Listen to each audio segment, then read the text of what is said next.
شروع کرتا ہوں اللہ تعالیٰ کے نام سے جو بڑا مہربان نہایت رحم والا ہے۔ قیامت کا خوف۔ ایک مرتبہ شفیع اصبہی مدینہ آئے، دیکھا ایک شخص کے گرد بھیڑ لگی ہوئی ہے، پوچھا کون ہے؟ لوگوں نے کہا ابو ہریرہ رضی اللہ تعالیٰ عنہ۔ یہ سن کر شفیع اصبہی ان کے پاس جا کر بیٹھ گئے۔ اس وقت ابو ہریرہ رضی اللہ تعالیٰ عنہ لوگوں سے حدیث بیان کر رہے تھے۔ جب حدیث سنا چکے اور مجمع چھٹ گیا تو شفیع نے ان سے کہا رسول اللہ صلی اللہ علیہ وآلہ وسلم کی کوئی حدیث سنائیے جس کو آپ نے ان سے سنا ہو، سمجھا ہو، جانا ہو۔ ابو ہریرہ رضی اللہ تعالیٰ عنہ نے کہا ایسی ہی حدیث سناؤں گا۔ یہ کہا اور چیخ مار کر بے ہوش ہو گئے۔ تھوڑی دیر کے بعد ہوش آیا تو کہا میں تم سے ایک ایسی حدیث بیان کروں گا جو آپ نے اس گھر میں بیان فرمائی تھی اور اس وقت میرے اور آپ صلی اللہ علیہ وآلہ وسلم کے سوا کوئی تیسرا شخص نہ تھا۔ اتنا کہہ کر زور سے چلائے اور پھر بے ہوش ہو گئے۔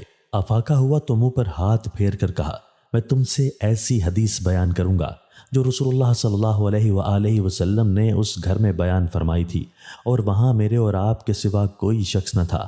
یہ کہا اور پھر چیخ مار کر غش کھا کر منہ کے بل گر پڑے۔ شفیع اصبہی نے تھام لیا اور دیر تک سنبھالے رہے۔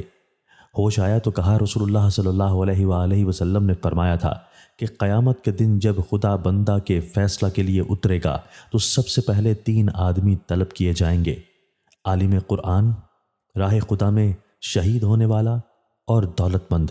پھر خدا عالم سے پوچھے گا کیا میں نے تجھ کو قرآن کی تعلیم نہیں دی؟ وہ کہے گا ہاں۔ خدا فرمائے گا تو نے اس پر عمل کیا؟ وہ کہے گا میں رات دن اس کی تلاوت کرتا تھا۔ خدا فرمائے گا تو جھوٹا ہے، تو اس لیے تلاوت کرتا تھا کہ لوگ تجھ کو قاری کا خطاب دیں، چنانچہ خطاب دیا گیا۔ پھر دولت مند سے پوچھے گا کیا میں نے تجھ کو صاحب مقدرت کر کے لوگوں کی احتیاط سے بے نیاز نہیں کر دیا؟ وہ کہے گا ہاں خدایا۔ فرمائے گا تو نے کیا کیا؟ وہ کہے گا میں صلہ رحمی کرتا تھا، صدقہ دیتا تھا۔ خدا فرمائے گا تو جھوٹ بولتا ہے، بلکہ اس سے تیرا مقصد یہ تھا کہ تو فیاض اور سخی کہلائے اور کہلایا۔ پھر وہ جسے راہ خدا میں جان دینے کا دعویٰ تھا پیش ہوگا، اس سے سوال ہوگا کہ کیوں مار ڈالا گیا؟ وہ کہے گا تو نے اپنی راہ میں جہاد کرنے کا حکم دیا تھا، میں تیری راہ میں لڑا اور مارا گیا۔ خدا فرمائے گا تو جھوٹ کہتا ہے، تو چاہتا تھا کہ دنیا میں جری اور بہادر کہلائے، تو یہ کہا جا چکا۔ یہ حدیث بیان کر کے رسول اللہ صلی اللہ علیہ وآلہ وسلم نے میرے زانوں پر ہاتھ مار کر فرمایا ابو ہریرہ رضی اللہ تعالیٰ عنہ، پہلے انہی تینوں سے جہنم کی آگ بھڑکائی جائے گی۔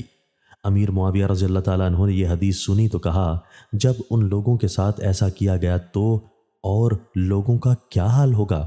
یہ کہہ کر ایسا زار و قطار روئے کہ معلوم ہوتا تھا کہ مر جائیں گے۔ جب ذرا سنبھلے تو منہ پر ہاتھ پھیر کر فرمایا خدا اور اس کے رسول صلی اللہ علیہ وآلہ وسلم نے سچ فرمایا ہے کہ ترجمہ جو شخص دنیا اور اس کے ساز و سامان کو چاہتا ہے ہم اس کے اعمال کا بدلہ دنیا میں ہی دے دیتے ہیں اور اس میں اس کا کچھ نقصان نہیں ہوتا، لیکن آخرت میں ان کا حصہ آگ کے سوا کچھ نہیں رہ جاتا اور انہوں نے جو کچھ کیا تھا وہ برباد ہو جاتا ہے اور جو کام کیے تھے وہ بیکار جاتے ہیں۔